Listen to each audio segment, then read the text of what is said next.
we are back again with another new guest. So, me, Almas, and Shaik are again here with Rohan.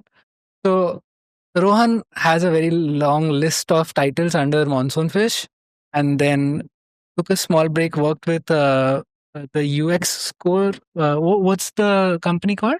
Oh, that was actually an offshoot of Monsoon Fish itself. So yeah, so they have a product called My UX Score, Right. and I did some of the work, just foundational work to build that product out. Spent like a year over there, and then you got a chance in Microsoft. And I have been trying to get him on any one of my podcasts for at least 2 to 3 years now. And I checked on him let's say 3 weeks ago, and I'm like, "Can you please come? This is your this position, and will be great to have you." He's like, "No, now I'm in Microsoft." I was like, "Better, और अच्छा है." Uh, But a quick question over here. कितने podcasts बना रहे हो जो like one of the podcasts, how many? in my past, I have had a long history. अच्छा. Do you want to like talk one, two, just give the names at least? Back then, it did not have a name. It was just called the UX Podcast Random. And I had a podcast about the Dan Norman book, जहाँ पे I used to explain every chapter. There was one with a few friends we used to do, and two of them were on a platform which is now dead. So all the data there is gone. Yeah, it was a startup. So, yeah.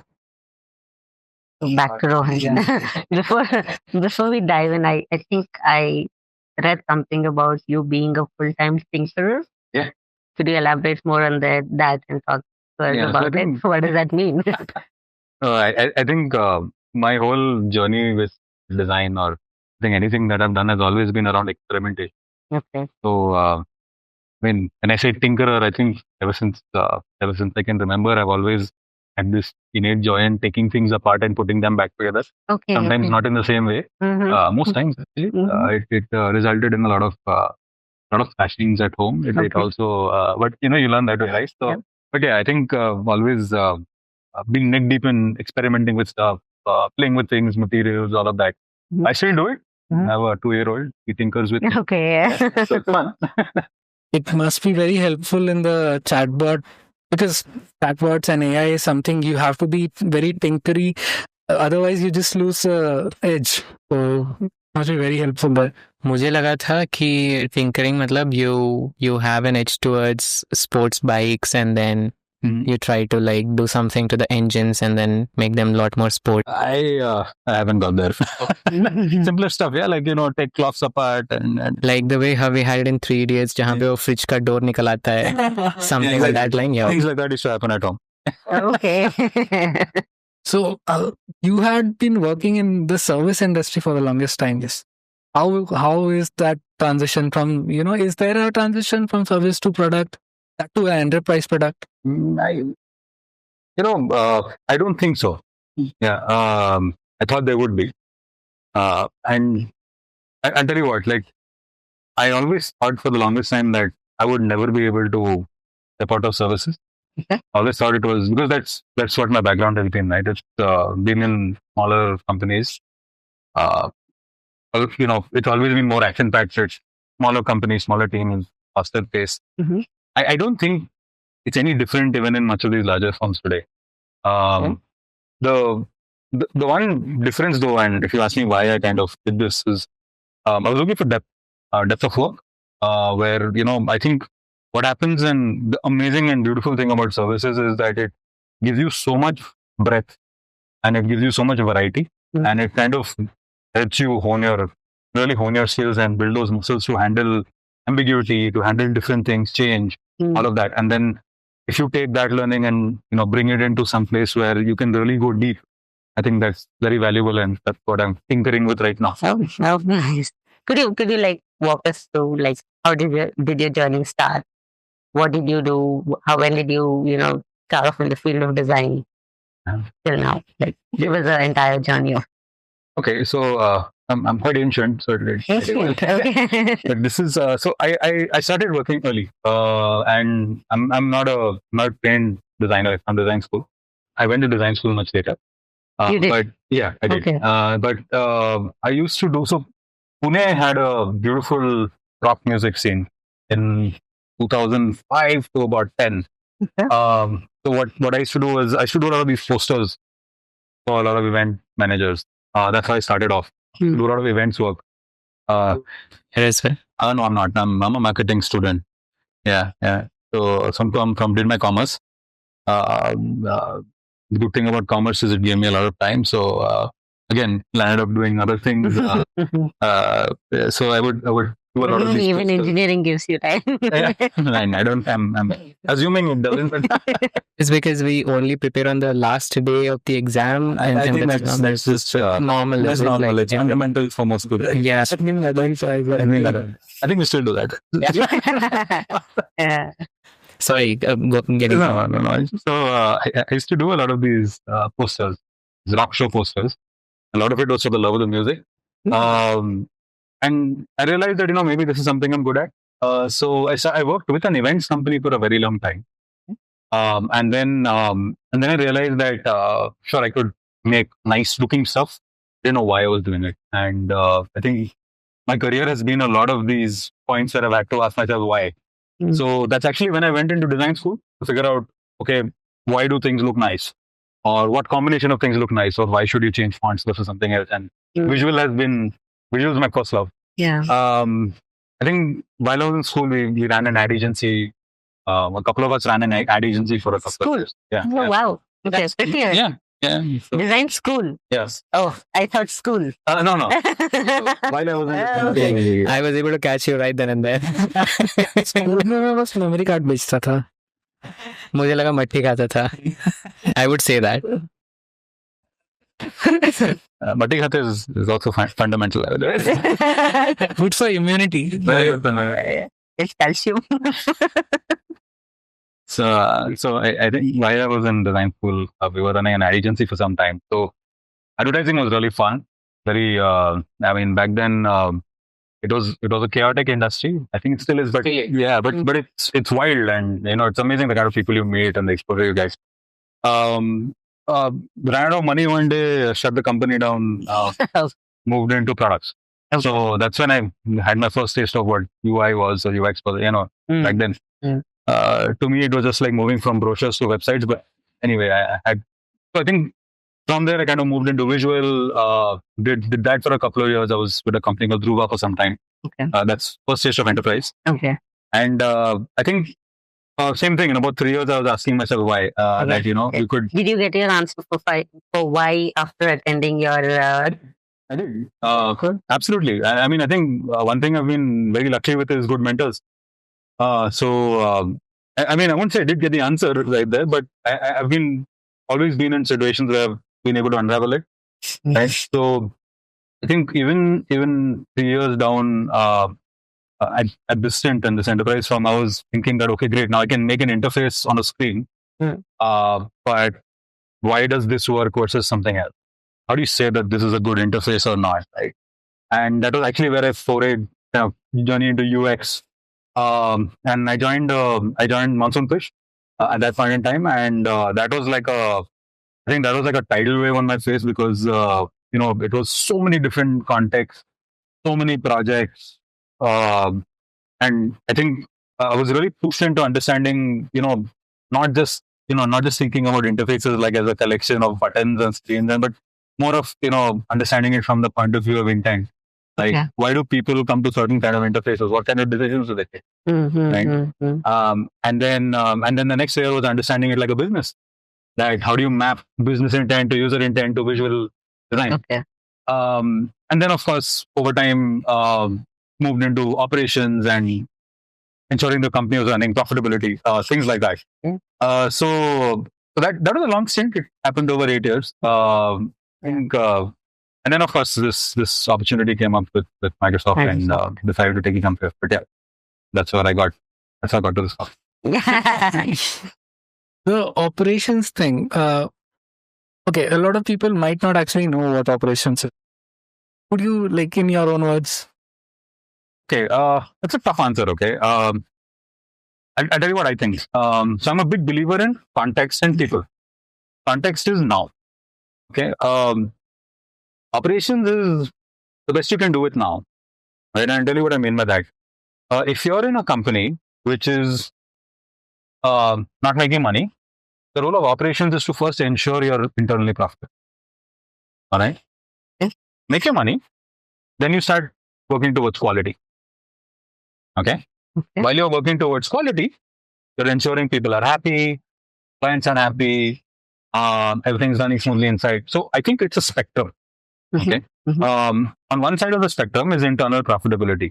So one thing I understood, say, with services as an industry was that, and again, from where I was in maybe 10 years ago, was that we were in a company that was doing great work, but were we profitable? Maybe not. Because say you would get paid X amount to do a project, but you would finish it in, say, 3 months when you were supposed to do it in 1. You've delivered great stuff, but are you making money on it? You're not. And for a company that size, I think that's great. You're doing good work, but are you making the kind of money you should? You're not. So I think it started there. At first, how do we ensure that for the money that we're getting paid, we're actually doing good work, and we're able to make money on it internally, right? So that was the first thing that we had to solve for. And to me, that was operations in 10 years ago. Okay, or maybe not 10, I'd say about 8 years ago, because it took a while to kind of get it. Over time, we started delivering on time, right? And we were profitable, say, internally. But then maybe quality was taking a hit. So how do you balance that with quality was the next challenge, right? And then we realized at some point was that we were delivering on time, we were delivering high quality, but people were burning out. Then came that layer. How do you make sure people are happy? Unless your people are happy, your services is your biggest assets to your people. So then came layers of HR and admin, ensuring that was okay. And of course, then came the fact of client success, right? Clients having a great experience. I think to me, that's how it evolved over the years, and it kept changing over time. Okay. I'm not doing design ops today, right? But say design ops in a very mature organization is very different, right? You may not be fighting a profitability battle, but you might be fighting a battle of quality.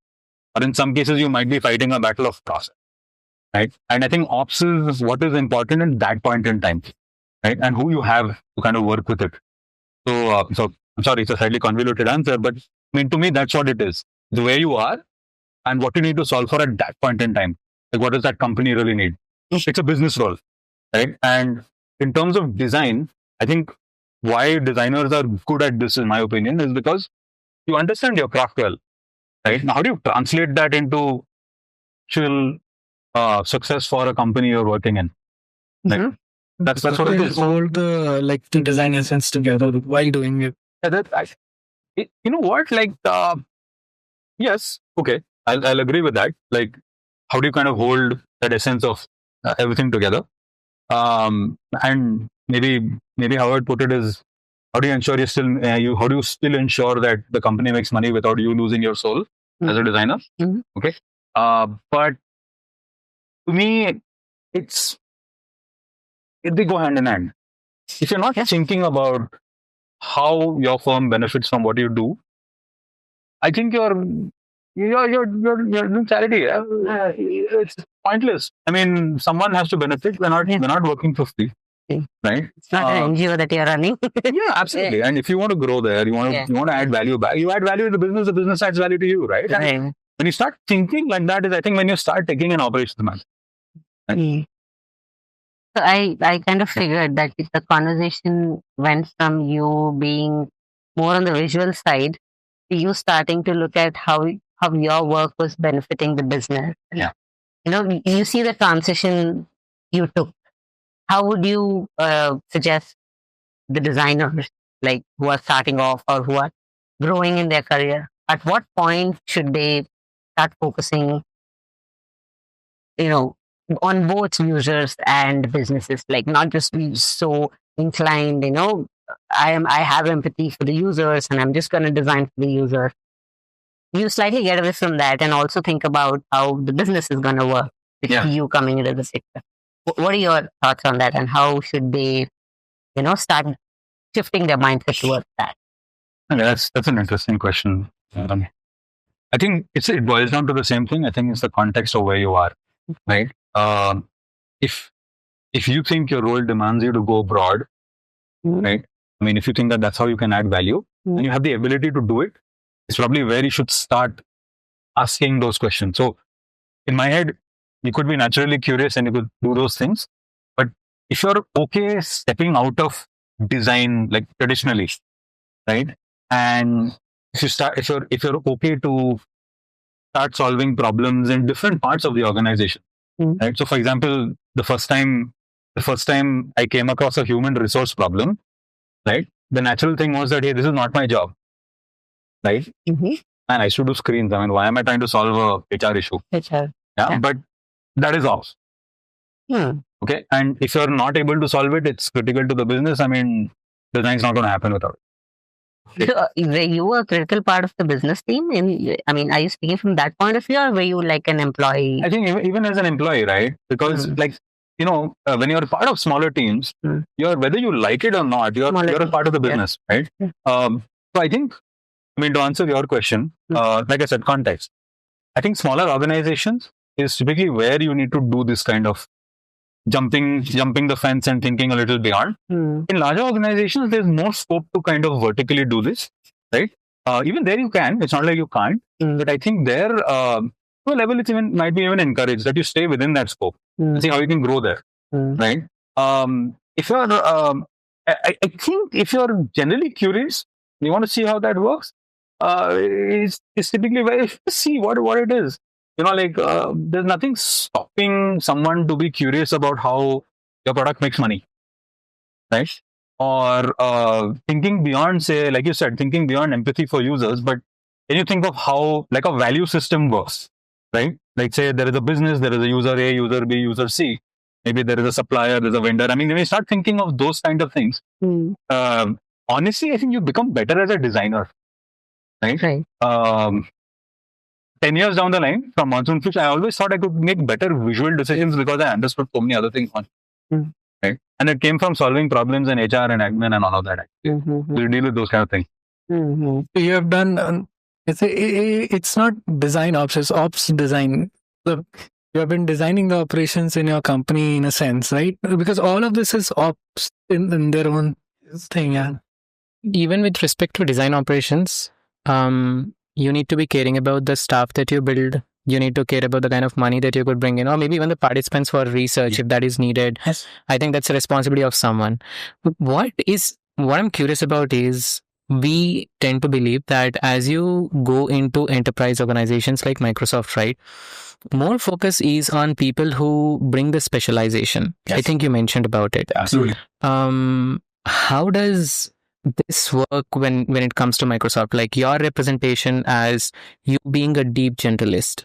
Are you appreciated for that? Do you have to like go through multiple layers of conversations in order to present yourself as to what you bring to the table?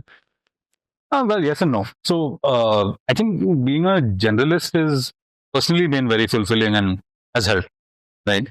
But you know, you can't be a generalist without being good at something once, right? So I think having that vertical expertise in design, right? Like say, because I can look at a screen and I can understand if it's good or not, or I can look at a solution and understand if it's good or not, helps me talk business, helps me talk tech, helps me talk a lot of those things, right? So I think that is helpful, all right? But I've even seen the opposite work out well in these firms. Like, for example, there are some people who are really, really good at visual design and or motion design, and they become experts in that. They become godlike in that. And there is a place for folks like that as well. Right. So this is my hypothesis. And up to the max, I have worked with organizations where there are about 1,200 people, not more than that. I'm supposing that that's the size of a design team in Microsoft. How big could the... It might actually be bigger. More than that, yeah.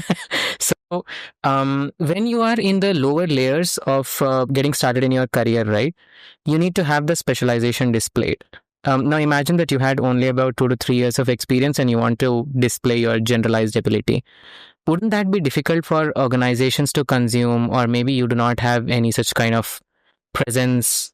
What I mean by this is, maybe the amount of years of experience that you bring to the table at this point of time is actually helping you present yourself as a deep generalist.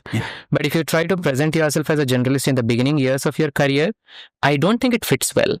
Yes. So again, depends on context, right? So say, so what I've seen at a lot of agencies is that this works. because you play multiple roles, right? But say you get into a firm which is much larger, and earlier on, specialization is what they look for. Right. You're valued for that. You're kind of you're rewarded on the basis of that, right? But that being said, I think it doesn't help to always just sit in that space, right? Because there are a lot of these first principles which are like super important. Like how do you talk to someone, or how do you, just your ability to make friends. Okay, Right, yeah. that takes you a long way in any organization. Okay, and it's a very undervalued thing, to be honest. Right? Sometimes we get so stuck up in our own departments and all of that. Like there's always that typical dev versus design jhagda, right? A fight, and I think that's such a baseless conversation. It's stupidity in my head, because and it's always felt a little baseless, because see, unless you understand why that person is doing what they're doing and what they bring to the table, you cannot say that that person is got a wrong point of view, right? And it's okay if it sounds harsh, or if it sounds irritating or whatever, but there's a reason why someone is saying something. Have you understood that person enough? I think and it's not like young people don't do that. You do it with your friends, right? You do it with people outside of your work, right? So I think those kind of things really help, right? And that's where I feel like even now, with a lot of these let's say a lot of tools are coming in and making our jobs easier, right? What actually becomes important are these people skills.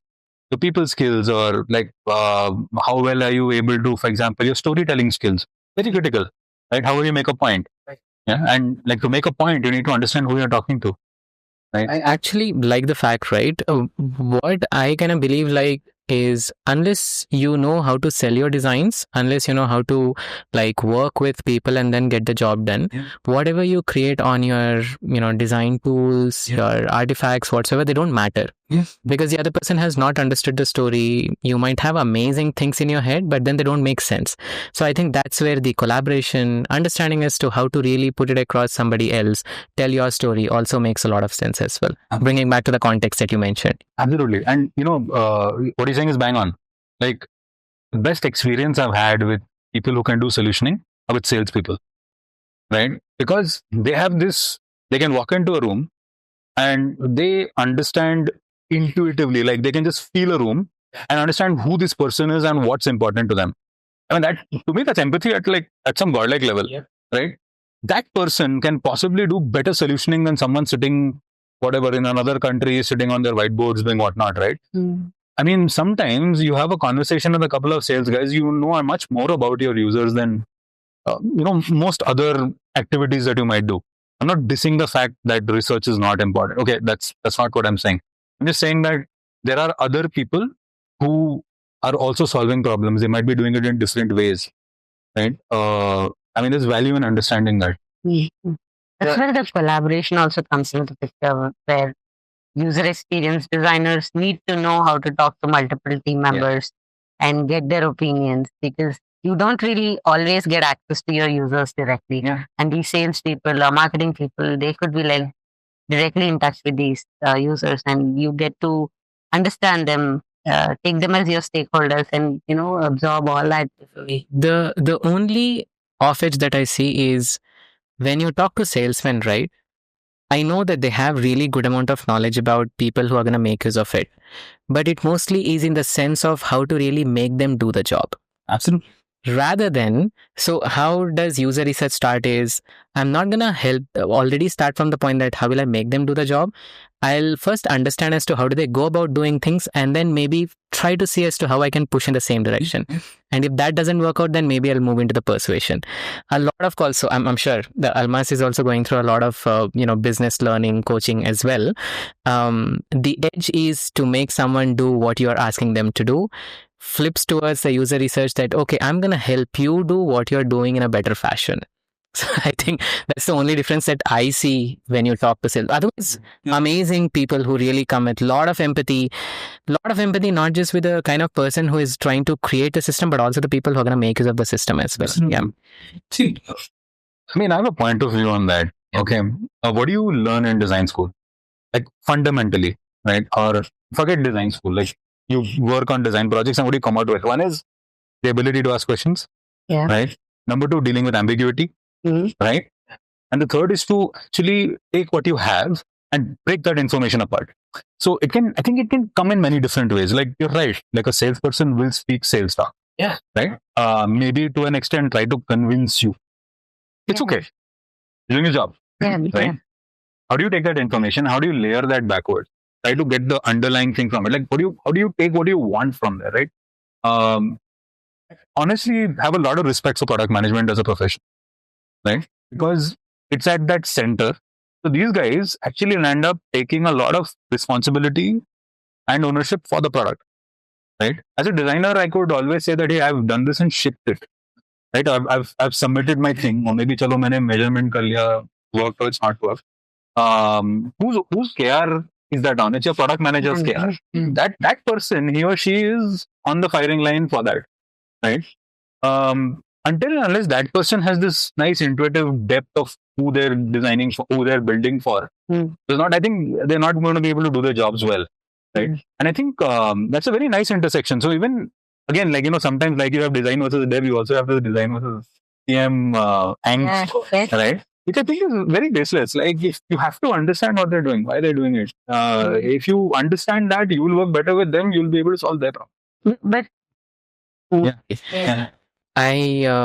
But to be honest, like no matter how much ever we go and tell to people that, okay, you need to know as to what their role is, what your role is, and then start respecting the fact that, okay, this is what you bring to the table, they bring to the table as well.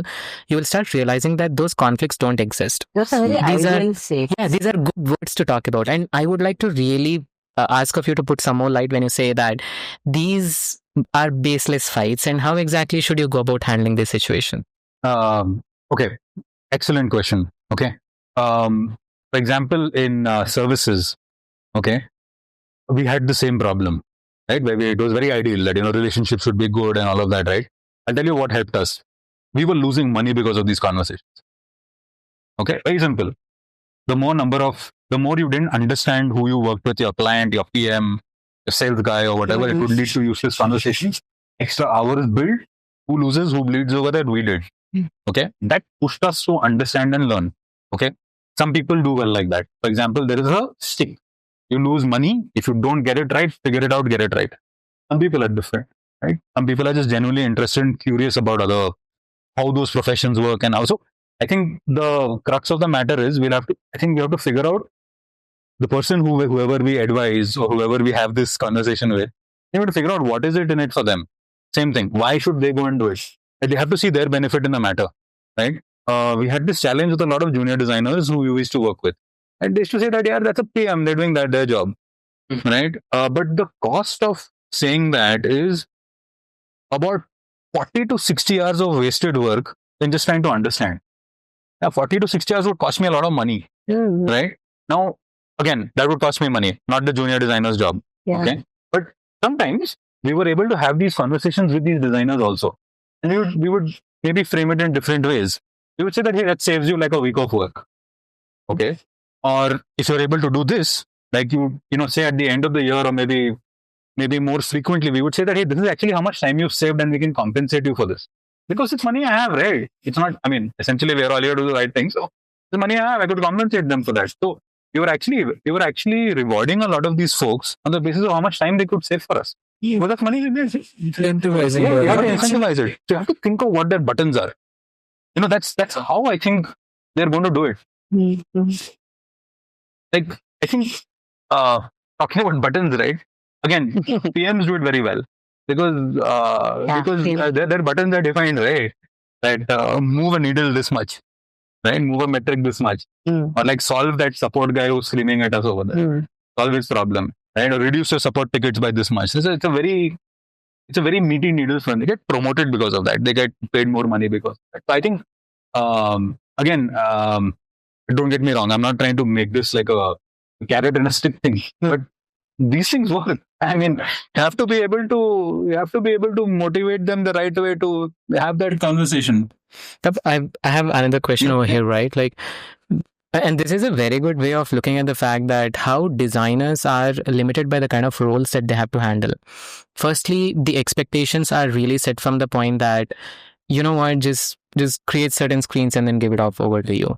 And these kind of explanations usually may be coming from a product manager or a business analyst as well. Okay. Now, depends upon the context as to who exactly is at the problem over here. But don't you think that the designers are really capable of taking the roles of product managers to a vast extent, where one of the goals that I could set as a designer is I want to reduce the customer support tickets. Yeah. I don't think in this particular situation I need a product manager do that job for me. So do you go in the favor of having a product manager in the systems even when a designer starts thinking in this direction, or do you think like a product manager really does a good job even if such kind of goal setting starts happening from designer? I think you need them in the system. You need a lot of different kinds of people in the system, right? In fact, that's something I've understood working in a larger organization, that there is value of having them there, because I think everybody comes with a lot of different kinds of expertise, which is actually great in the product building process. Mhm. Okay, I'm not even talking about design, like when you're actually building a product, right? Like for example, someone who has very nuanced understanding of marketing is very helpful at certain stages of a product, right? I don't think as designers we would be able to understand it in depth all that much, right? So having people with domain depth is great. Okay, what I do think though is helpful for a designer is to, like, say, one way of looking at it is that, yeah, I've got these 10 screens to make. Okay, or like, my product manager has told me to do these 10 screens, which is one flow. But why are you doing that flow? Right? Like, I think your job is to question the hell out of those people, saying that, why am I building it? Why am I building this flow? What's the intent? Like when someone comes to the screen, what kind of decisions are they making? Right? How does that correct decision making translate to business value? Right? To me, design is about translation. Every button you put on a page, or say today, if you're talking about AI, every conversation you're designing, right, translates to some value that a user gets, translates to some value that a business gets. The user is successful, a business is successful. That translation is, I think, what designers will need to understand. Then you're helping your PM do his job. Yeah? Then next time he's not going to tell you that, hey, design these 10 screens. So the quality of conversation increases better. Right? Trying to come to it, I've discussed the irritating fact that all these teams kind of want to replace each other and think the other one is a kind of pointless. Now, and we know that we should all be aligned, because at the end this is business and we are trying to make something for someone. We should be aligned to do it. But what are the most common and the pointless things that you have heard? Could you highlight few of them for us, like devs saying something and or designers saying something or the product manager saying something, which people can learn from, or they might have said this and just for their information. There's a ton of things that people could say. Okay, like for an example, the most common thing I've heard of is that this guy has just rejected my design. He doesn't like the way it looks. Mhm. He says that, hey, yeah, maza nahi aaya, exactly. Very common services mein maza nahi aata hai. And the other thing is that he says that, hey, you look at this person, inka screen acha hai. And then someone will come and say that, yaar, but he doesn't understand my point of view, this, that, whatever, right? And I think that's a common conversation or theme that happens with a lot of other stakeholders. And that it's very common for a lot of designers who are suddenly stepping into the business. Like, say, when they come from design school to here, you're not talking to designers anymore, right? You're talking to someone who is who doesn't understand your craft, but has a very deep understanding of their domain, right? And what they want from the design. I think I think that's the common theme across most of these conversations. What I think really helps there and is that some maturity in understanding why that person is interested in your work, right? Your work solves some problem for them, not just for your users. Like there is your PM wants to move a metric. Your developer is maybe thinking of scalability, right? So even though the feedback might come in a certain way, saying that, hey, this is shit, right? Why are they saying it's shit? I think we have to have those further conversations that, okay, like, and which I think designers are good at. Like they're good at asking questions, right? So can we further question those things, saying that, hey, okay, why does this look like shit? And they might say that, I saw this product and it looks better. Why does that product work better? Maybe that person say, it's got this search bar and someone can directly do this. And then you've understood. Okay. And then you have to ask them, why is search important? Right? And then you map it back to the you're trying to solve for, right? And then you see, is that person's feedback valid or not? Sometimes it's golden what someone says. So Even when they say maza nahi aaya, maza kyun nahi aaya? Are we questioning that enough? Right? Now, again, very easy for me to say this. Yeah. Okay. It's not a nice conversation. It's tough. But it's, because there's the ego that comes into the picture. Absolutely. I mean, no matter how much of an idealistic situation you could put out, where you're like, you need to understand each other's work and get along. Yeah. But then at the end of the day, you're a human with that ego in you. When somebody comes and tells you, "Aise nahi, aise hona chahiye," and you go like, yeah, he's not listening to me. Why should I listen to him? Yeah. And it is natural, no, It's Almas. natural. Like, I am a designer. I understand colors a lot better than anybody else. I understand typography better than anybody else. And then there is someone who is sitting out there telling ki, if I being a user, I don't like this. And the realistic answer that you should get if you're a human is, I don't give a rat's ass. Because you're Because not a human and you're not a user of that. yeah, right. Like, there's a lot of ego that comes in, right? How do you get away from that? How do you know that, okay, let me not, let me just focus on the work. Let me just make this work. Yeah. This is not, it's more than just about me. Yes. Can I add 2 points to it? Like, I know Rohan is going to add to his points, right? I kind of believe that it should go in 2 ways. The first one is, yes, designers have to really accept the fact that there are a lot of other people who have their way of telling as to how do they perceive of life. They're not going to talk your language.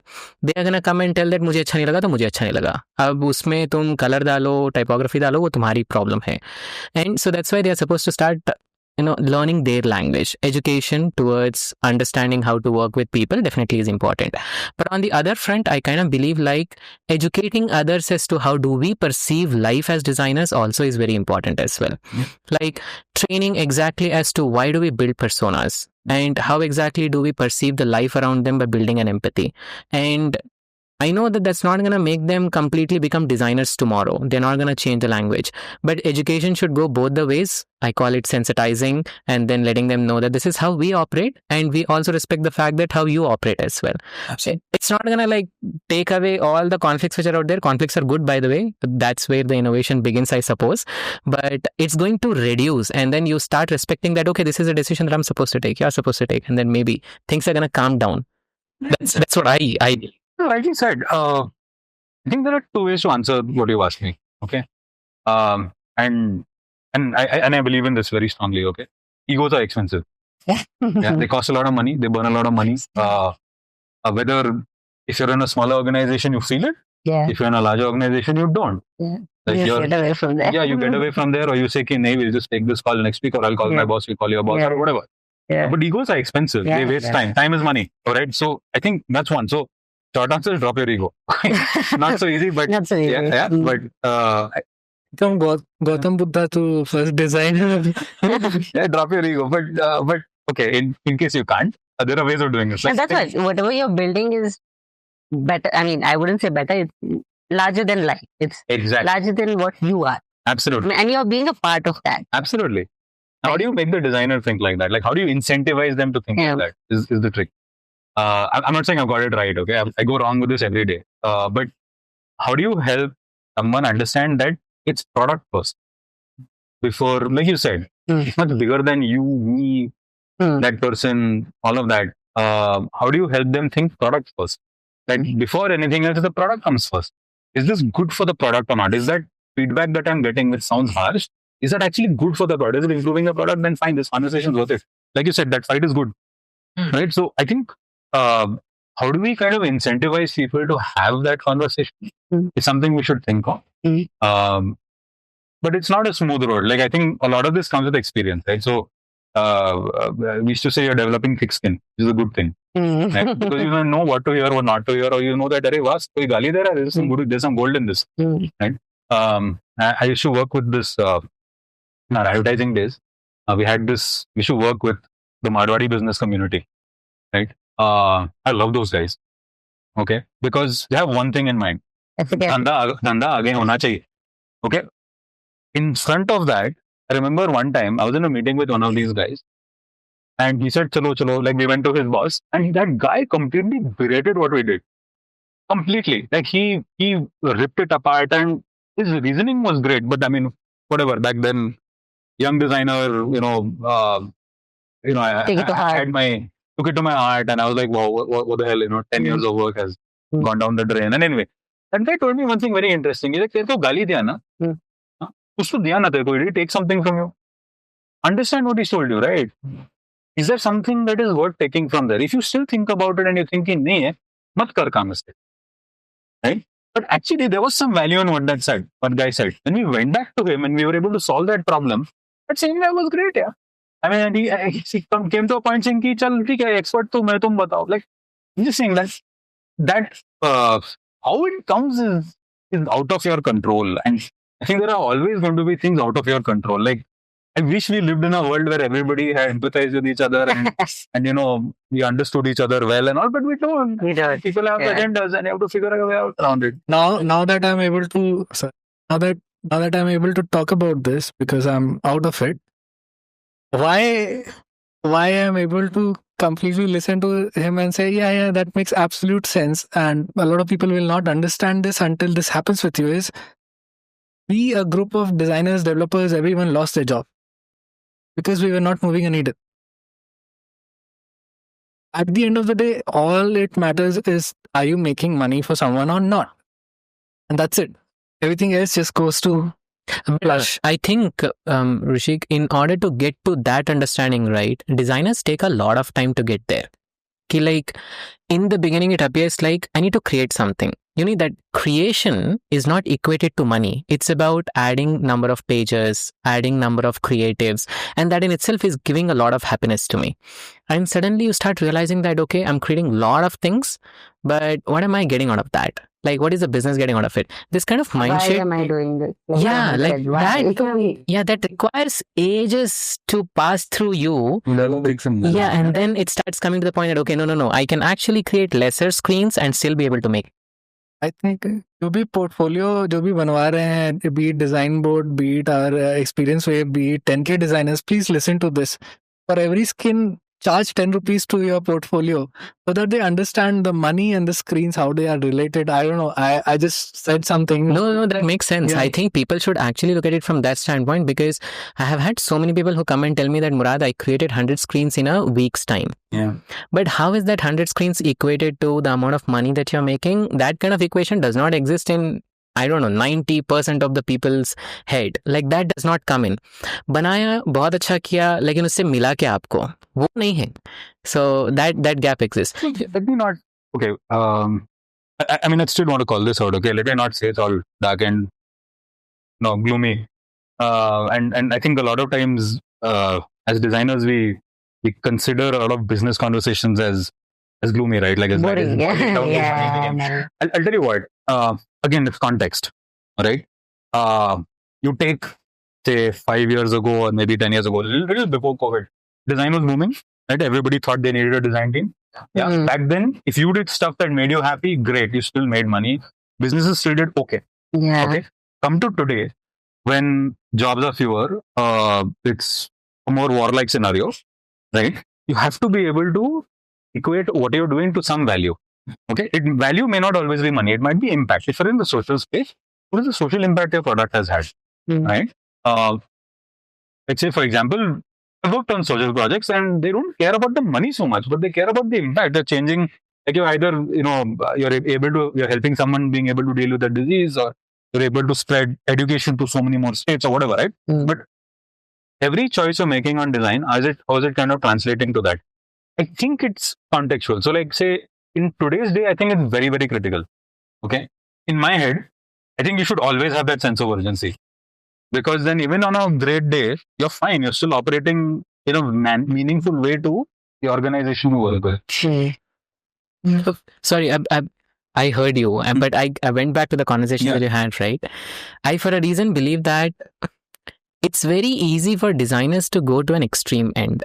On one side, when we say that, okay, bring in your specialization, you are the creative person and you need to come up with amazing ideas to solve the problem, right? Now, what happens is we start looking at the fact that none of the other people exist. Yeah. And that gives them an edge, and then they'll be able to solve amazing problems in an individualistic perspective. Now, when we go and tell you like, no, you also start to respect other people's perspectives. They are also here to start looking at product standpoint, right? I have also seen people who become a little too much about, I'll just do what is expected of me to do or what is required for me to push across. And these extremes, right? They are very easy in the initial stages where you're like, okay, I was asked to do this, I'll do this. I was asked to start collaborating with people, I'll start doing this. But the point is to identify as to where exactly do you stand, and where exactly are you supposed to let go of people and then take a call as well. And you do the job too. And I kind of believe like that is what takes a lot of time for people to really understand as to how to position themselves. Absolutely. Yeah. Absolutely.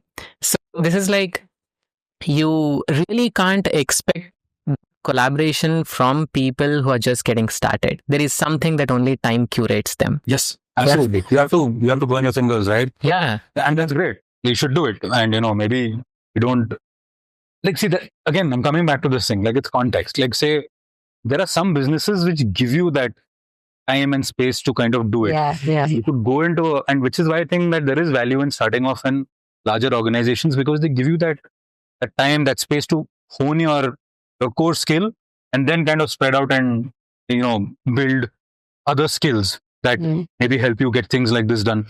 But then I'll tell you what, like, say, even, and I'm seeing more of this today, like, say, I actually see a lot of very young folks who are just getting into the industry now, like, way better at these kind of things than, say, what we were when we started out, right?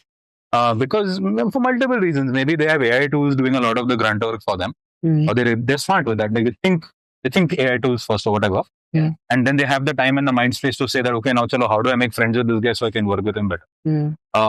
So I think some of that starts off and becomes critical. But I agree with you. Like, there are certain things that only burning your fingers and time can kind of give you, right? Like, which is why we have gray hair, right? I mean, at least I have a lot of gray hair. But but I mean, if Sorry. that's all right. We're all in the same boat here. Yeah. But I think it's the reason I keep saying that this is important, and is because a lot of these guys are now stepping into a world where these things are going to be important, and you have to, and it's not different. Like, think of it, these are like basic values which the parents inculcated in you when you were growing up, and what it vanishes when you go to college. Or So, coming to the sense of urgency that you spoke of, right? Yeah. I kind of love it. I want things in the shortest time possible. I understand that sometimes quality is not of the paramount, so we just have to make sure that the things just get done. Yeah. Okay. For a reason, believe that this kind of sense of urgency does not come being a part of big organizations. It only is inculcated when you're a part of small organizations, and you know that things which actually happen in 4 weeks of time in a startup can happen in about 2 days of time. Yeah. Is this true when it comes to like bigger organizations? And I know that we are talking about enterprise setups and all. Yeah, I think yes and no. Okay, because it depends on a couple of things. One is what you're working on. Like, to me, it's always been a function of where the product that you're working on, where is it in its product life cycle? Okay, so for example, products might be at a point where they are trying to enter in a market. Okay, at that point in time, you move fast. You You make sure that you realize that you are either worse than a competitor, or you're not meeting user needs. At the MVP stage. At the MVP stage, or a little beyond MVP also, maybe. Yeah. Then you kind of ramp up and move fast, and there's a need for urgency over there. Okay, I think there's a second stage of a product where you've kind of hit product market fit, and you're saying that, okay, now what is it? How can I kind of delight folks? So what can I do X, like plus over what my MVP is, right? Again, I think there is a stage of urgency over there. I think where there is room to kind of slow down a little bit, because there's value in thinking over there, is, say, when you're trying to hit an adjacent market, right? Or you're saying that, okay, my product's mature. Okay, what do I need to do? Okay, I think there's a lot of room over there to, and I wouldn't say slow, you can still be urgent about it, but there's a lot of value in slowing down over there, because you'd want to understand deeper. There, if you move fast and break things, you're gone. Okay. The second layer is again, the industry that you work in, right? Like, say, I think software has, to a great extent, made us frivolous, right? We can create something, dump it, build something else. But say you can't do the same thing in healthcare. right? Yeah. Or you can't do the same thing in fintech or cybersecurity because there is a cost to going wrong. If that cost is very high, you move slower. And there are so many regulations as well. Exactly. Healthcare, I mean, one mistake or one thing wrong on your screen, someone doesn't see it. There's a potential health issue, right? So I think those become your levers to say that should we be urgent or not, right? I don't think urgency can apply everywhere, right? With software, I've noticed that if you're doing the traditional software that we build, okay, or like say for example with AI tools today, the strategy and changes depending on what say a lot of leaders do, right? But that's fair. I mean, if you don't know where it's heading, you'll have to be nimble and move fast and be urgent about it. That's the only way you survive, right? So even I think a lot of large organizations have also kind of adapted to that. And I think they were also doing it for a very long time. I don't think anyone's ever had it easy. If you're in that space where you're trying to catch up or you're trying to if you're in a market which is a little volatile, you have to move fast.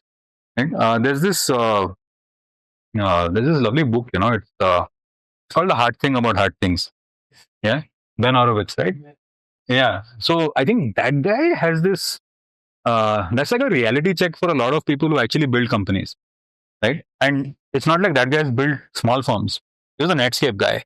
Okay, and I mean, I think I love that book because it talks about like he actually says it that you can be peacetime CEO, you can be wartime CEO. Okay. Depending on where you are and what you're at, I mean, you need to pick a role. Wartime CEO means you move fast, you do this, you let go of people, you have to make those hard choices, right? Maybe that's where we are right now. Makes sense. So, what situation are you in right now? CEO? The urgency. the early stage. Early stage, Yeah. It's not easy. Yeah. A lot of these decisions are heart wrenching to a great extent, right? So, just to give the context, Rohan, Almas is building Scale, which is a mentor operating system. We have just been able to release the learning management part of it. Of course, it has like a vast vision. That's why I kind of asked her as to what stage are you in? Are you like slowing down, trying to identify what other territories do you want to conquer, or have you already been able to establish? Only in the beginning stage, is it like going fast? Okay. To digress, yeah. I had a question. I know we've spoken a lot about how should a role real gonna be. What does your role look like? What does your day-to-day look like at Microsoft? Yeah. Like I said, I think there's you have to sum it up into one thing, it's translation.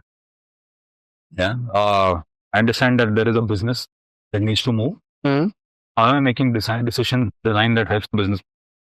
That's it. What I do with the teams, what I do with how we make presentations, how we do our storytelling, all revolves around that. If I move a little bit here and there, I'm not doing my job. It's as simple as that. How do you do that? Like, do you have a checklist, or do you have any framework that you follow to that, or is it just intuitive? No, it's not intuitive. I mean, there are different things, right, for different things, right? So, for example, like say, if I know that we're not very clear on why we are building something, for whatever reason, right? The only thing you can do is keep experimenting fast, keep moving fast, and keep building something till you reach a point where you say you're confident. Okay. If I know that that's typically how I look at it. Like, how much clarity do we have on day zero? Okay. If we don't have clarity, let's move fast. Let's be urgent. Let's be hackish. Let's show value quicker and get feedback quicker. If we have a lot of clarity, it's typically where I would say that, okay, let's take a step back. We have this deep understanding. Now let's build something really valuable. And that might be slower, or that might be, I think, there are different, like I said, different kinds of products, different kinds of projects. You have to take it by the year and go about it. How do you get into Microsoft? How do you get into Microsoft? What are the steps that they're supposed to follow? As in, like, Tips for people looking out to get into these organizations. Design at Microsoft. We hear really good things about it. How many lunch do you eat at the office? How many steps do you have? How many HR people are you supposed to talk to? Anything? Any insights on that? I think You mentioned, sorry, please finish it. LinkedIn. You said you got your job through LinkedIn, and there are a lot of people who apply through LinkedIn. And there are a lot of people also telling that, these top companies don't hire through LinkedIn. It's just, they're trying to assess how the market is and how many people are going to apply and all of that. So what are your thoughts on that? And how did your journey lead you towards being a part of Microsoft? Okay, I'll tell you a little bit about it. So I think what helped me really was two things. One is that I was active on LinkedIn, right? So maybe not a really core design skill, that was keeping a lookout, and I met someone on LinkedIn. Thankfully, they were looking for people, it connected and whatever. Number two, I was able to showcase my work well. So I was able to put a website together really quickly, maybe in a day. I was able to use like tools that we have available with us, right? And I think what kind of really worked for me was that the same thing, translation. So I'm not saying that we were working in, I have a lot of services experience, which means that we built a lot of good flashy stuff, right? But actually speaking, what didn't get me in. What got me in was really deep thinking and how I could translate that into value, right? So if you have a look at, say, my website, my portfolio, it does have screens, of course, but it talks a lot, and it doesn't have case studies like you would typically see. But what it does have is maybe a very clear definition of what was value and why does that screen provide value, right? I think that's typically what would get you not just into Microsoft, but most good places, right? And of course, I mean, there's the normal logistical stuff, like you'll have rounds of interviews and all of that. But I think with most people, as long as they're able to see that you understand this ability to translate very well, and number two, you can talk about it by seeing who's in front of you. I think that's the two things you need. Yeah. Probably what you should build. So you say visibility is important on LinkedIn? I think you should. Yeah. I think you're stupid if you're not doing it. You want jobs, right? Yeah, it's important. Go make those connect, ask those questions. There's nothing wrong in asking someone, do you have an opening? There's nothing wrong in that. You have to do it. You look out for your own future, right? It's like that. And sure, it's not an easy process. Like you probably do hundreds of these and one comes with it. It's okay. Yeah.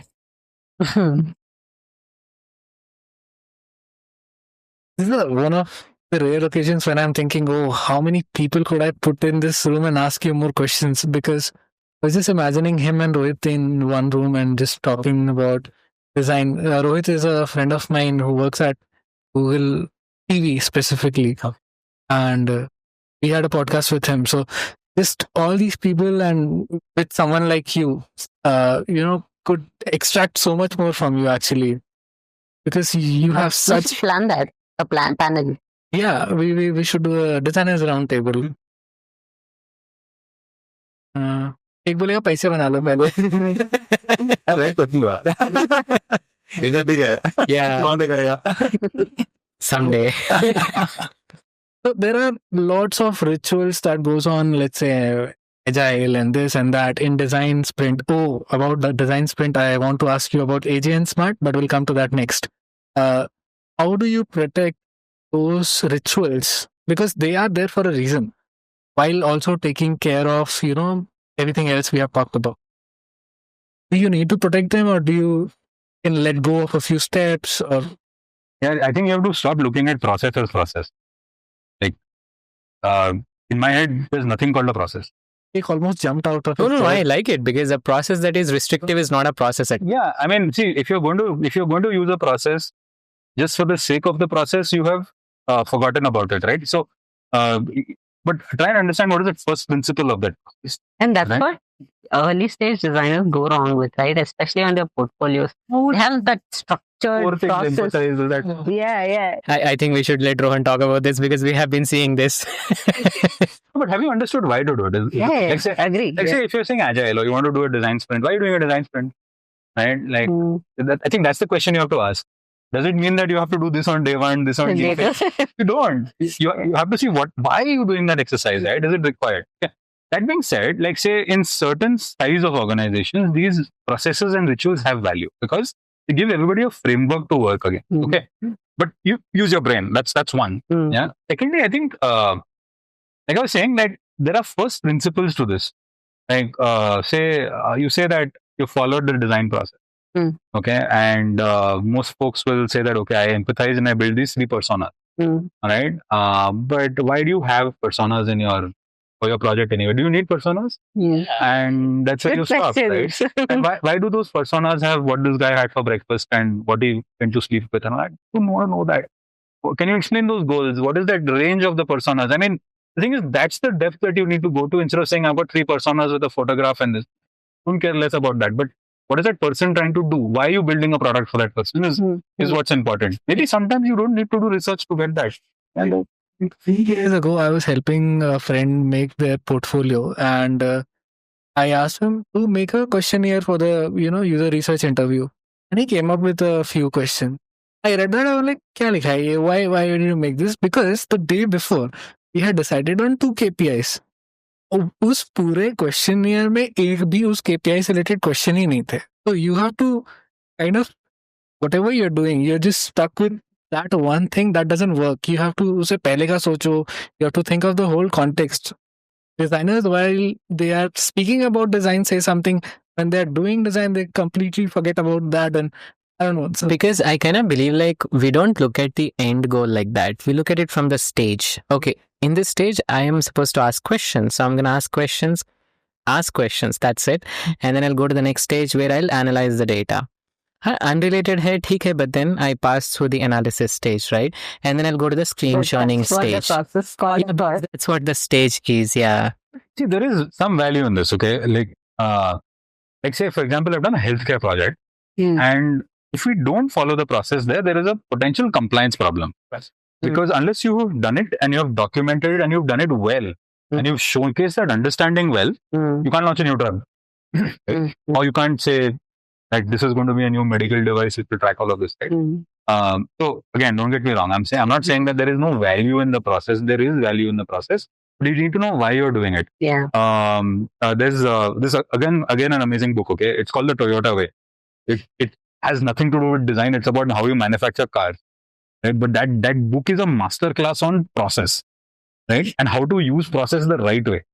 I think like if you just look at how they build cars, right? And they have a program for it. I think it's called TPM or TPS. I'm not mistaken. It's a quality management process essentially. But if you look at the process, it's very nicely nuanced around what you need to do, why you need to do it, all of that. Like even how you should kind of we talked about understanding RPMs and all that, right? It talks about this one thing where it says that, do you understand your boss's problem and how you solve it? Right? Can you think of solving that problem? Right? Just look at that. Forget his boss's problem. But I mean, if you have a line of people doing that well, you automatically land up solving it for the business, right? Or what to do when you stop, like when there's a problem, right? So I think, the reason I like the book is because it kind of talks about ways. The 5 whys actually come from the Japanese car. Exactly. Yeah. Talking about the process, right? Yeah. There's this amazing thing that surprised me. I'm not sure about if it would do to you. Will you ever be able to tell as to whether the quality of a product from a usability sense is numerically high or not? When you try to measure this, right? Yeah. Everybody will come up with their own numbers. Yeah, because it might appear easy for me to use, it might not appear easy for you to use. So in these cases, if you want to have a measurement of the quality, when I was being a part of the Human Factors International, right, their way of assessing whether we have been able to come up with a good quality usable product or not is through looking at the process that you have been able to follow. Absolutely. And that's amazing, right? Yeah. Like, have you conducted study? Do you understand as to who your users are? Do you know as to what you want to, do you want them to achieve? And then you have been able to go through step by step by step, and you have been able to tick through this. I know for a fact that you have been able to come up with a usable solution. Again, comes from the process orientation. Absolutely. You have a higher probability of having a higher quality product. But you followed the process. I don't mean that you tried to just pass through the stage. No, but yeah, you are probably your probability of doing it higher quality is higher. It's higher. Otherwise, there is no sense of calling it to be a system usability score high, low. Because आप आके बोलोगे 80 है, मैं आके बोलूँगा 8 है. वहाँ पे there is no sense to it. Because quality and number together in my mind sometimes doesn't make sense. Like, what is the quality of this wood? How can I put a number to that? Yeah, Like, there is no bad absolute example. number is what you mean. Yeah, so that putting a number to quality kind of doesn't go right in my head, but I can get how would someone. It's also very powerful messaging, right? Like say, by the way, about the human HFI process, right? I think what it does beautifully is that it makes it consumable for people who are business decision makers. It gives them a lot of faith, right? That HFI has passed this for me, right? Yeah. And these are the numbers that say that this is good. Now, say the reason that numbers work is because you're talking to that business community which understands numbers, right? And which understands that you can quantify this funny, tangible thing. Like the scariest thing of working with designers is they're talking intangible, right? They're talking in stories, and it could be anything. Like they're saying that this could also happen, this could also happen. It scares a lot of business people. So if you're able to kind of narrow it down to them in that format, it works. But I also think that sometimes there are different ways of doing this. Like say, numbers is one. There is also a bunch of people. Like I remember once we were working with a marketing team, right? And they wanted stories. They wanted qualitative stories from the ground that helped work, right? Or like say, so years ago, we designed the Aadhaar website. Okay. And the Aadhaar website was very simple. The brief that came to us was make it mobile responsive. Okay. But you don't, I mean, what we went and told them is, see, if we make it mobile responsive, it's not going to solve any problem. Why do you say that? So they said, hey, access. We want more people to access the website. And I don't know, why do you want them to access the website? They don't know. Their problem was that at that point in time, support, the calls to their support centers were very high. And this was also at that point in time where Aadhaar was going to get declared as unconstitutional or what, 1819, right? So I think that was the problem we had to solve. So when we did research over there, we were unable to tell them that, look, there's the probability of doing this reduces, say, bringing down your support calls by this much. Number two, this is the sentiment on the field of what Aadhaar is and what people want from the website. So the brief changed from saying mobile responsive to say, can we redesign this website to ensure people can know how do you update your Aadhaar card? Right? Because that's what people needed after 5 years of Aadhaar, not a mobile responsive site. It did honestly. Yeah. So, I mean, the thing is, the only reason that messaging worked was because there was a bunch of people in the room. Some people needed the numbers, which says the support tickets will come down. The amount of gali they were getting would come down. Number two, there were people who wanted to understand what would be the impact of this. Stories help you understand that, right? And there's another set of people who said that, hey, what is this guy doing or what is that guy doing? And then we had to pull out examples and say that this is what say another system like this does. So what I'm trying to get at is, I think there are different ways to communicate value of design to people. I think this very clearly tells us to how there is qualitative data that you can use in particular instances, while quantitative data can definitely justify a lot of businessmen. Absolutely. But there are stories which is a qualitative theme that really comes out and says the best story that is out there. As designers, you can pull out those good stories. Yeah. I mean, that's your skill, right? It reminds me, we have applied for our son's Aadhaar. You did, yeah? 5 months ago. Yeah. But Got any response? Yeah. Backend doesn't change. Yeah.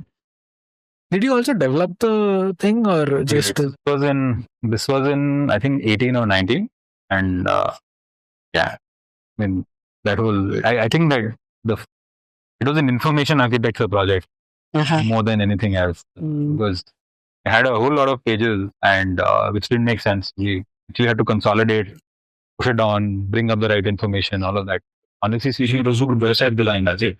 I want to get rid of whoever designed the US website. Oh my god. See, it has two websites within the same website. If I want a password, there is another website which has the same ID password or not. I don't know. So what is going on? But I mean, even that, like, it just to take the side of people who do this work. Okay? They exist for a reason. Like, and it's I don't think it's so much of a problem it's a problem of cost of change. Yeah. Right? Because imagine like something to work on government scale, to make one small change, like, these IRCTC, the website, right? You have all these Classic redesigns of example of for designers to exactly. talk. Everybody has an IRCTC concept. Why haven't they done it? The cost of change is very high. I, for the matter, believe IRCT website is great, huh? It gets done my everything, yeah. First thing we ask people, why are you redesigning it? Tell the ticket to book or yeah, but you have to look at it from the perspective of IRCTC. Like, imagine if they change it. Finished, right? They bana to dega, but like that cost of change is so high. So many people on it, every lakhs and lakhs of people on it every day, right? I mean, suddenly the way you make a decision changes. That one decision becomes maybe 30 seconds across so many people. No, why I would want to say against it is because similarly Google also has products, you also have products, all of us have products which have millions and more than India, right? There are products which are being used worldwide. Why don't they have this problem and why does IRCTC has the? So I'm saying there is problem at the deeper level that needs to be solved, but it's not that it cannot be solved. It can be solved. And But I think the users of IRCTC come from all range of tiers in India, and for them it could be a little too difficult to adapt to a change, because they, like, if you're coming from tier 3 and you're booking tickets like using this website or hotel, and you're used to it, but then you have figured out a way of booking it. But then say after a while, something changes and then you're not able to figure out things. You're not able to do things. And there are a lot of tier 3 people. Yeah, but tier 3 or whatever tier the least tier is able to send a message to a girl in Peru. Both make a point here actually also. But this is something that I've heard a lot over the years. Like, there's always this one sharp business guy in the room who's saying, what's the ROI on this? Okay. Which makes a lot of sense because, and I always thought that this was like a question to just stump me or put me off. But the minute I removed my ego from it, I kind of realized that there is a cost to these changes. And the cost could be anything. Like, for example, like you said initially, banayega ka. Okay. That could be a very large cost, which means overhauling a system which has got so much usage, to change it, to put it, like, say we face that challenge with Aadhaar. Like, they said that what's the cost of building something, changing an existing system, right? Or in other cases, like, say, when you do some research and you realize that the stereotype has changed. Like, for example, the stereo in 1819, Paytm had super penetration, like in all the research groups that we were talking to, right? Everybody knew how to scan a QR code and make a payment, right? And if your website was not as easy as that, it would not get adopted. So there was a good case to change the way the design was, right? But like say today, as much as everybody wants to put a chatbot into everything or an AI interface to everything, I think what we need to think of is that how people make decisions, right? Is that the stereotype that people are making decisions on? So I mean, sorry to digress, but I think that's how typically these decisions are made. So you could have a good design, it's well intentioned, it maybe solves the problem also very well. But when's the best time to put it out there is something that maybe we need to develop some muscle to. Like, I'm at least still building that muscle. I actually believe that when with good intentions you want to bring in the change, right? There are a lot of people who can only benefit from small duration outcomes. Like, for example, a lot of product managers are given what exactly are they supposed to achieve in this quarter. And if you're talking about something that can only help you achieve after 6 months of time, they don't want to appreciate it because they want to bring in some change that can add value right now. And with so much of political system associated with and so many big systems which are involved, I kind of believe like when you try to change in such a big system, it's not going to have an impact as well as the kind of, drive that we want to bring in today. It could be after about years and years and years, and I would have invested so much into it that I don't see value into bringing in such kind of change. Metro ban raha hai. Yes. Like, feeling the pain now. Yeah. Maybe I won't even be in Bangalore when the metro is finished. But I mean, it's a cost I'm incurring today for a benefit I don't see, right? Yeah. Right. It's also why people don't shy away from investment sometimes, right? Or why getting people to invest money is hard. Like it's an economics problem. It's not a design problem. Like they don't see value in it today. Immediately, yeah. You have to be able to. There's no instant gratification. Exactly. Yeah. And if you're talking to a bunch of people who need instant gratification, then you have to message it differently. इसलिए liquid funds होता है. But anyway. Finance का अलग से podcast कर लेंगे. Would you want your kid to turn out to be a designer? Yeah, why not? I mean, I think it's, I don't know whether it will be called a designer by the time he grows up. Honestly, I don't know what professions they're going to be by the time he grows up. But yeah, why not? It's such a beautiful profession. Yeah.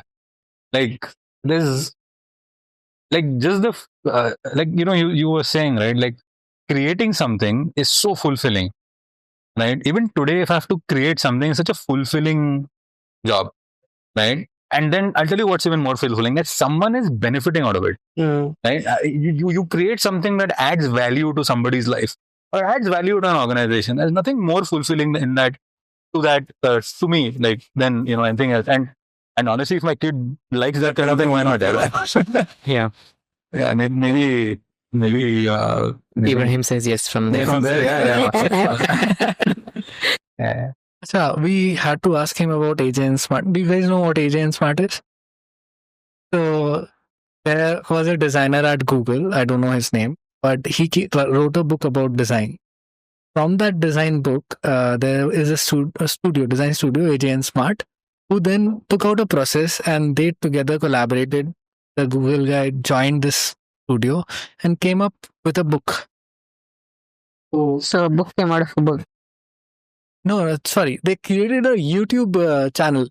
Yeah, the second one is a YouTube channel where they started expanding upon those concepts and making them crisper. And then they started offering a certification, if I'm not wrong, right? What's the book called? It's Sprint. Design. That's the guy written by the Google guy, right? Sprint. So this whole company made their business model on that book. And incredibly smart guys. I mean, back then, workshopping was a thing. Like, I think it still is, but they made a business out of that. Correct. So why and how did you decide to take that one thing? Because I think I used to think that the future of designers wasn't in making endless number of screens, but in being able to get into a room of mixed, like a mixed room of people, a room of mixed people from different backgrounds, and being able to build something out of that. I think workshopping does that for you, and it does it early. Also, I mean, I had other reasons. Like, that was one part of the process really where we were struggling in our organization, and I wanted to learn and understand how we could do that better. But I think everybody has their own way of doing this. Like, it's a process of deriving clarity early on, right? Like, why are we building something, what we should do, or how should this be, and all of that. That method has value, but I'll tell the good and bad parts. Like, say, the good thing is that if you're able to get time from a bunch of important people for 2 whole days, then you can execute that design sprint flawlessly. Okay.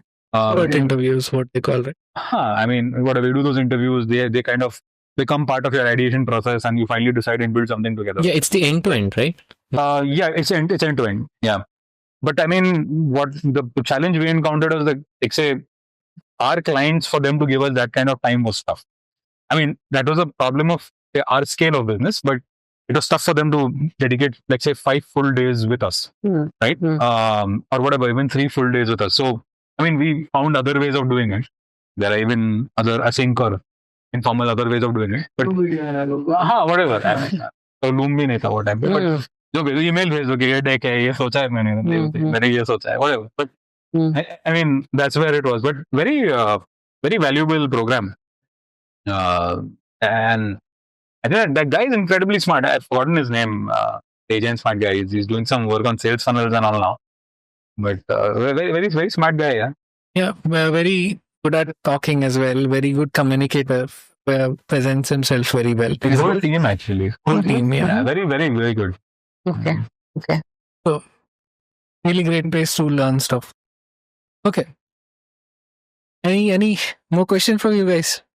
How AI and all of that, how is it influencing Microsoft now? How are you? He's working on something He's called influencing Copilot. AI. Yeah. Copilot insert, something related to that. Shed light on that, please. I think like say from a Microsoft perspective, we're building a lot of those tools. We're also learning a lot.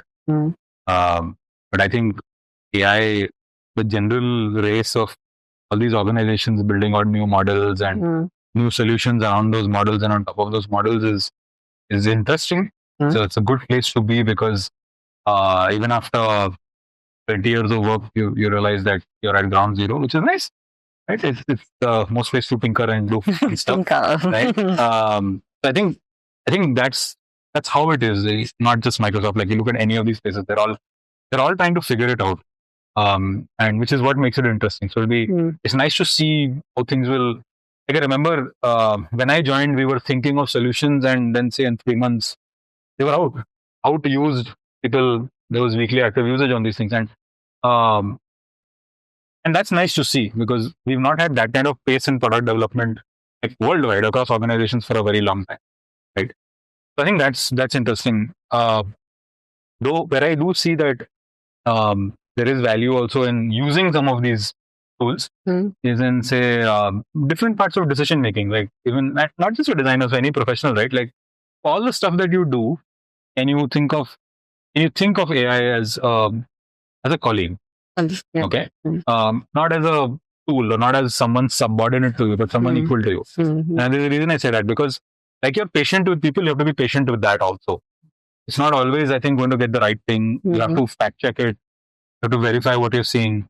You have to treat it like someone who's learning. Like to me, it's always like I have this really smart intern with me, right? Who have to maybe initially tell that, hey, this is what you do, this is how you do it, and this is success on the task, right? And it's able to do like a decent job for me. Maybe over time it gets better, it learns, it's able to do more complex things, right? So I mean, I think that's where most of us are at. Specifically with design, I see that it's coming into different parts of the process. Like I've had fun designing interfaces on Perplexity with prompting. It's I think it's pretty nice. Like say even before Lovable was doing it, and things like that. So they have your I think some of these tools can really surprise you with what they give you. Yeah. You have to just, but you have to be open to kind of doing it. Like there's this bunch of people who say, I don't want to, like I'm too good for this, right? But I think again you drop your ego a little bit. Be okay to say that I don't know and I want to have more fun with this tool. Whenever you can't find an icon and you want a SVG, just go to Claude.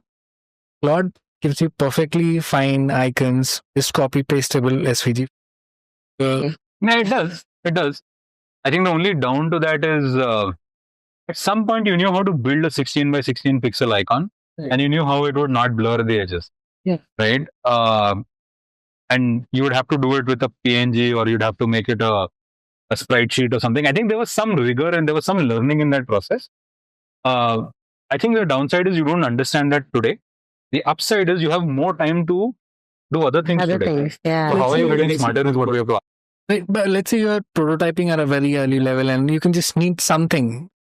It can be done with AI. Then when you're doing a little higher level, then you can probably make it.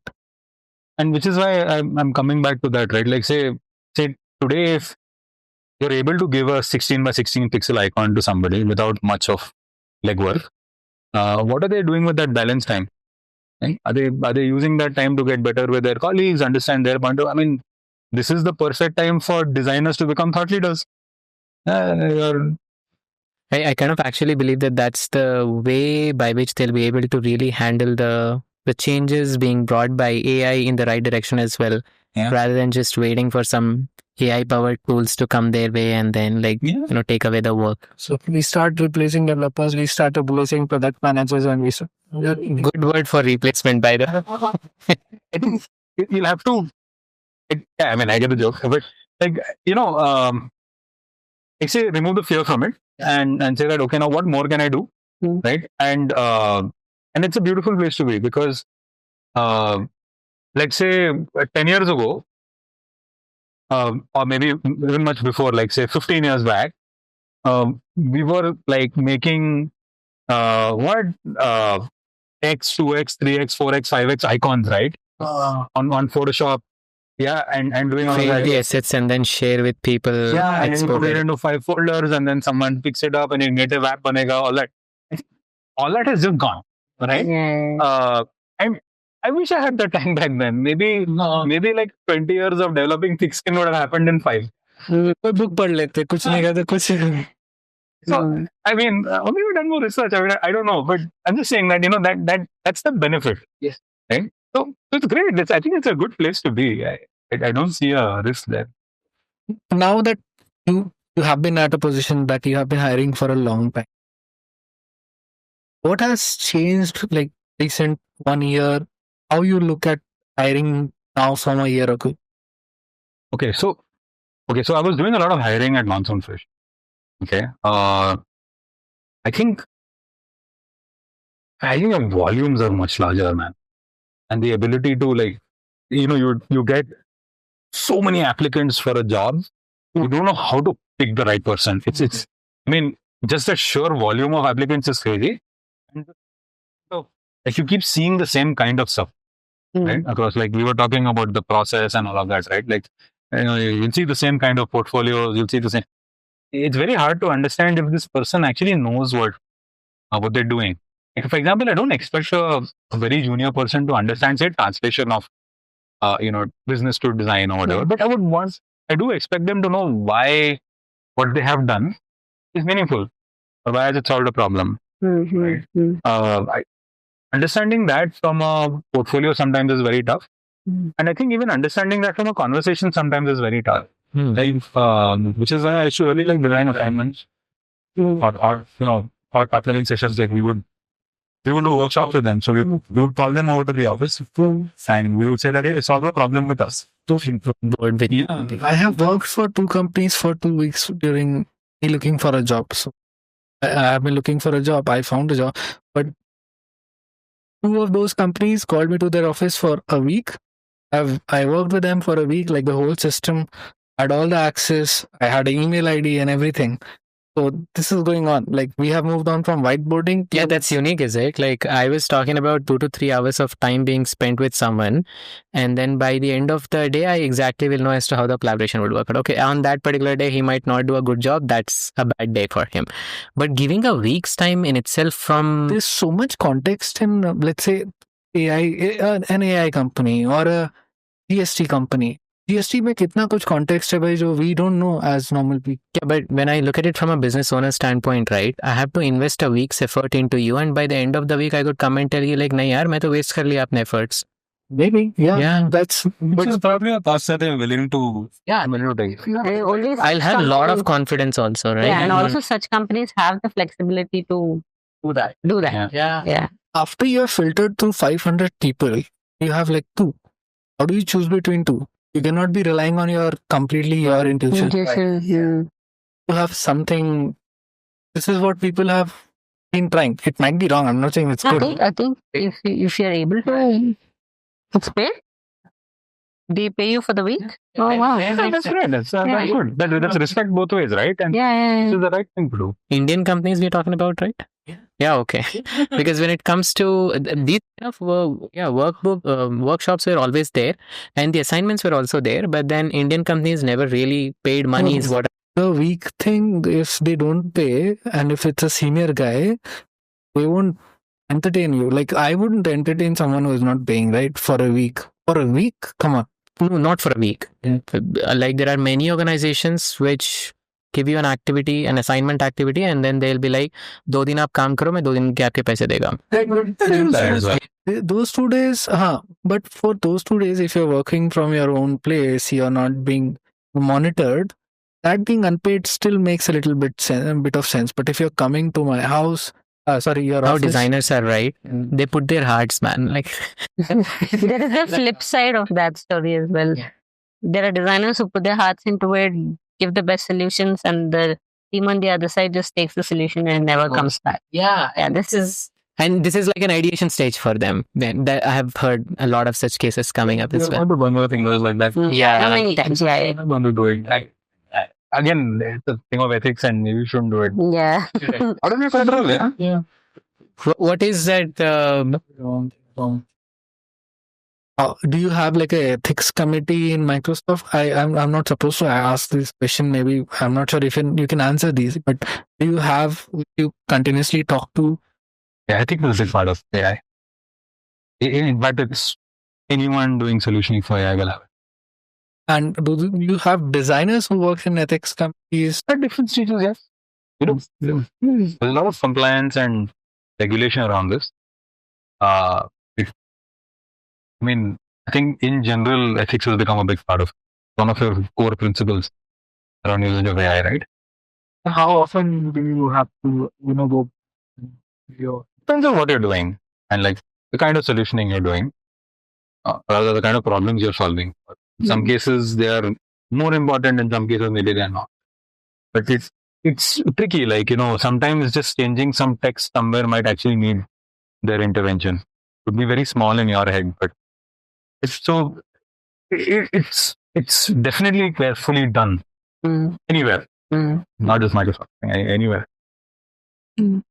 She was I was just checking as to what's that one unique perk of being a part of Microsoft.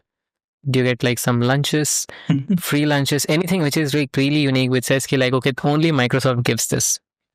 That's a hard one. I mean, never really, at least personally, I'm not someone who's like very attracted to the perks.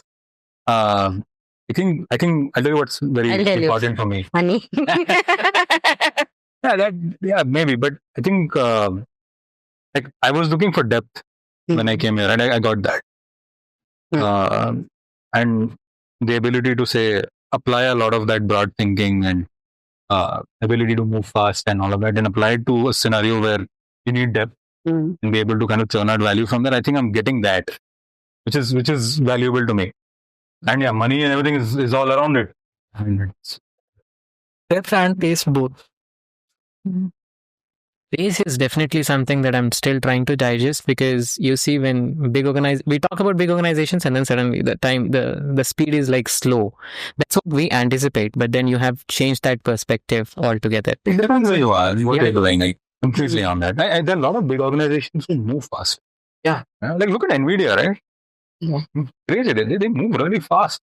They're not your typical behemoth slow moving kind, right? Because every year you have to be better, or else you're out of the business. That's Santa Claus kind of a system, right? In that sense, even Apple would have to.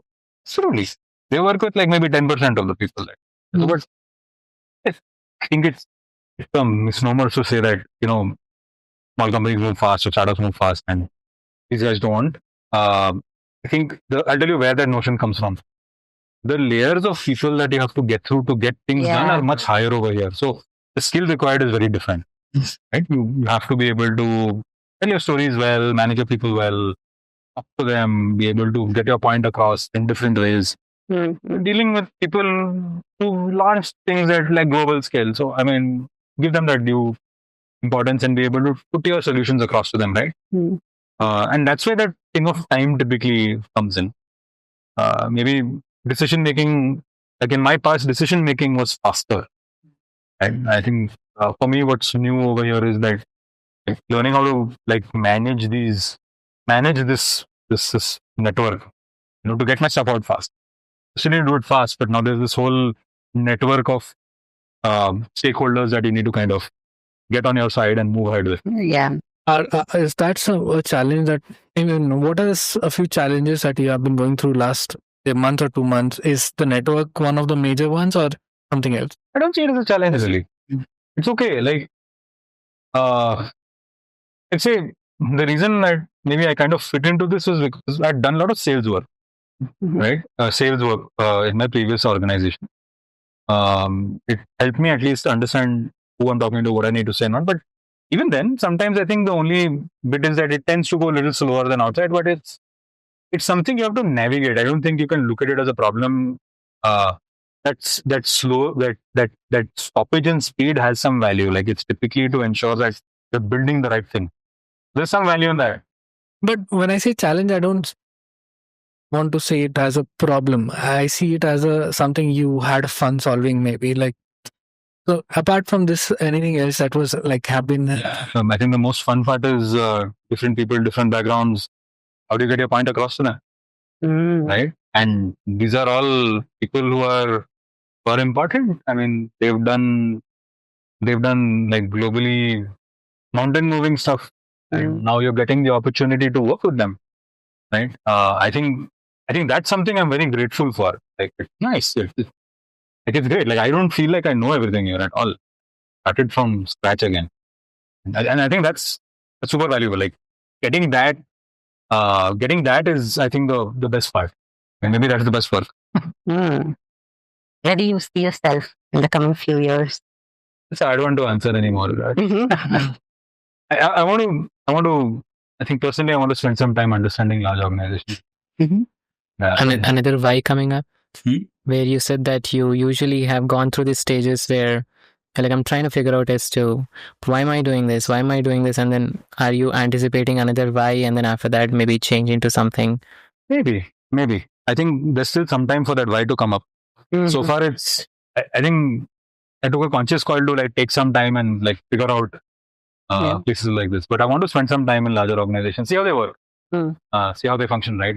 Is the machine moving? How things work? Yeah. What does it take to move that machine? Maybe that's the next question. How did this experience go for you? What did you like about being a part of this podcast? Other than talking to Murad. So. Nice. I think very good, very effortless. Is it? Yeah. Okay. I don't do this very often. Yeah. Oh, you seem. You seem. No, you seem like you have done this, and then you also said that you have done for the events as well. The events, I used to organize events. Like, that was my first how I got So into. that's where I felt like now you have been on this side a lot of times. I think on that side, I've been going to backlog to bring all lives. But thank you. This is nice. I like to do. He mentioned you were running an organization with friends, designers, right? It's nice. I like doing this thing because it's like giving back. Okay.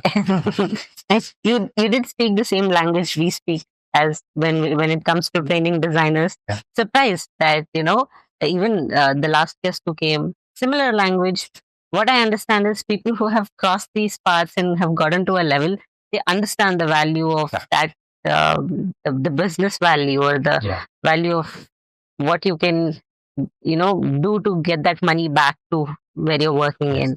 And that's what we are trying to strive with Experience Wave and train people and get to have such kind of a mindset and grow. But how's that going though? I was curious. It's doing good. I think up until now we have been able to at the end teach about 86 people, Rohan, but by making use of like smaller setups like webinars, workshops and all, this particular year we have been able to come across about 2,000 people. We see that it does not bring in a change from monetary benefits immediately, but then it has created that mind shift so well that they are ready to like plunge in, and there are people who have been able to bring in such kind of changes with the way how they position themselves, with the way how they take decisions, like real examples to talk about. That kind of differences I have seen in quite a few people, which is and I see a lot of our competitors starting to use the language we have been using. Yeah. So it's fresh. Okay. A lot of design training institutes or training places usually speak of design as a tool-based learning. So much of tool-based work. Or sometimes it's a skill added to you rather than you bringing in money back to the organization. That language business value related to UX is rather very far-fetched. This from past 1 year because we know the value of it has been there. And we wanted to bring that mind shift among designers, that not just tools. It's not that you just know Figma and you go about it calling yourself a designer. And we've been studying the competitors till we passed through the MVP stage, and now we are trying to like assess how the market is, how have people been, the competitors are doing now. You see a lot of people using the same language we started with 1 year back. Because 1 year back there was not a single person It's a niche, right? I mean, using that word. Yeah. And Is that for a like how I feel is we could be a little biased about this because maybe now we are trying to really get to who our true competitors are. Back then, I remember following the same people. Acha, okay. Back 1 year ago, trying. I think he was also studying how the ads go, how what kind of messaging comes into it. More on salaries, more on tool based. Learn Figma, learn these skills, learn these tools. Now the same people come and talk about design. It's not just about tools. It's about what value can you bring to the business. And I'm surprised that the same team has changed the language. Even they are learning, maybe. Yeah, Rohan that's said, what right? I mean. That's what I mean. Yeah. I feel like I have been a part of that revolution among because The industry is also at that point where it is essential that we have this conversation. Yeah, like very easy for designers to be replaceable, because I have really had an example around me who comes and says that, Murad, my product manager is going to replace the next 3 designers because they are introduced to these tools. And this is very common, right? Because they have not been able to equate themselves to what money they are making, what processes they are following, and then it's a screen churning setup. So I'm going to replace you very easily. That kind of has been threatening everyone to really position themselves as a true designers also, I suppose. But what you say is absolutely right, though. Yeah, I kind of see the way how the shift is going on. For a reason, I believe like, अरे ये तो मेरा ad था 2 week पहले, and being copied over here. So okay, I have to adapt from here on. So yeah. When we were in Monsoon Fish, like one of the products that we put out with my UX score was something called Design Business Catalyst. It didn't fly. Which is I was curious about what you guys are doing. Basically, what we said was that if you are an entrepreneur, like a studio who wants to kind of run basically an organization, we were trying to sell ops. We were trying to sell them that we'll give you a framework of operations. Okay, use our people, use our space, use our process, use all of that, and you just go do your sales. And the idea was to kind of develop design entrepreneurs and people who are people who want to kind of get into more of this kind of decision making. Why it failed was because we realized ops wasn't the problem, sales was. Like they weren't comfortable doing sales, and that's why they needed support. So, I mean, we went grossly wrong with that. But I remember when we were doing that, we met a lot of interesting folks who were in, I think, very similar to the kind of cohort that you're working with, like slightly senior folks who think that, maybe questioning why this is happening or what, and want to make that jump. But an interesting bunch of people those were, but very less. Like it's a very niche bunch. At least in Pune, it was very little. Maybe Bangalore is better. We are focusing throughout the India, Rohan, at this point of time.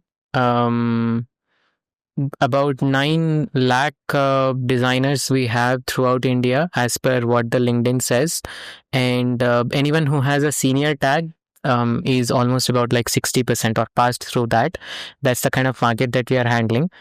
Not everybody is interested in making money, to be honest. Like, okay, that's too much. I'll individually contribute. I'll sit behind the screen. I'll do it. That's nice for me. But there are also certain people who have been able to realize that, okay, this is not it. I don't want to be doing this for a long time. I want to do much more than that. So that's the kind of people whom we are getting to work at this point of time. Interesting. Yeah.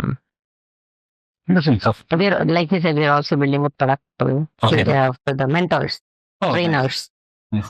Like we 1 year ago were trainers and we were struggling with a lot of ops. So yeah, we wanted to ease it out for budding mentors, and we wanted to. And so it's going to be an entire ecosystem. You just have to come up with an idea that you want to train the world out of it. That's it. And we will have a system, positioned for you where you will be able to figure out as to how do you want to train, and then the rest of the things will be taken care of. Very interesting. That's why your LMS component was coming. Yeah. Interesting stuff. Nice. Before we close this, I just want to quickly add one thing.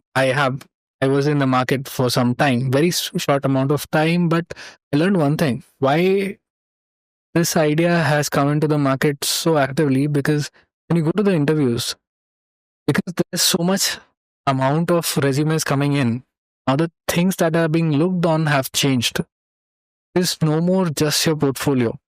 All the interviews that I went through, nobody really looked at how I use Figma, because Figma make है क्या जरूरत है Figma में, मतलब okay, you need to know Figma, but that's like one small thing. because this is being executed in the interview process, it is reflecting, backwards. So this is what my hypothesis is. But But I also believe that your position has changed. You're not applying as an associate UX, senior UX anymore. So your capabilities of making use of any of these problem solving abilities will not be assessed. Rather, it could be from the point that how you'll be able to work alongside a team and then, get the job done. Isn't that assessed more for you? That's what, as if they're really trying to find. Yes. Sorry. Yeah. Yes, you're right. The position that I was going for had more of that focus. So yeah, absolutely. But with the, let's say, freshers that I talk to, even they have a similar, statement that, okay, Figma is there, but then what? Okay. All the freshers that we talk to, all the people I would have talked to. Yeah. A lot of people who are struggling to find a job all have the same thing to say, that okay, Figma is no more the thing people ask about. Yeah, it's Yeah. But I think I missed asking, what is your childhood been like? Where are you from?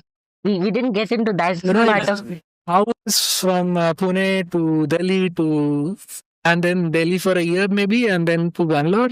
There are more times. So I was initially in Delhi, and then spent most of my time in Pune. Yeah. So I did schooling there. I did college there. Work-wise, was thrown around a bit. So I was in Chennai for a bit, and then back to Pune, then Delhi, and again Bangalore, then Delhi, then back here. So then back to Pune, and then back here. What's the base? Pune is home. Pune is home. Pune is home. My parents are in Pune. My wife's Okay. parents are in Pune. Pune is home. But otherwise, yeah, I mean that's more or less it. Got it. Okay. I think that's it. Anything else? Yeah, if you could, I think we already did this, but overall, if you felt like you would want to come back, we would really like to have you. Plan for the panel. Yeah. Happy What to- was that? Yeah. What did you call that? Roundtable. Roundtable designers. Roundtable. Let's Yeah. do that. Happy to help. Please let me know. Yeah, and we are called Vivid Yellow. So if you could call out people to subscribe to Vivid Yellow on the camera, so that Yeah. I follow Sandesh. If you know about Sandesh, No, I don't. Sandesh is a great journalist. You should look him up on YouTube. So everything I do in my YouTube is trying to imitate him directly. No shame there. So he does that, and that's why I do this. So if you could call out to people watching us to subscribe to our channel. Oh, sure. So put look at the camera. Yeah. Like, Yes. that one. Yeah. First time I'm doing this. Bear with me. But yeah. Hi everyone. I think a really great conversation today. What I really liked was the quality of conversation. Beyond the regular stuff that most designers in a room talk about. Follow Vivid Yellow. Catch up with them, and I think I look forward to being here again. Thank you so much. Thank you so much. It was great having you. Absolutely, likewise. Pleasure. Amazing conversation. Yes. It was to me as a junior, it was a C-level conversation. junior. I am a junior to compare to Okay. you guys. Come on,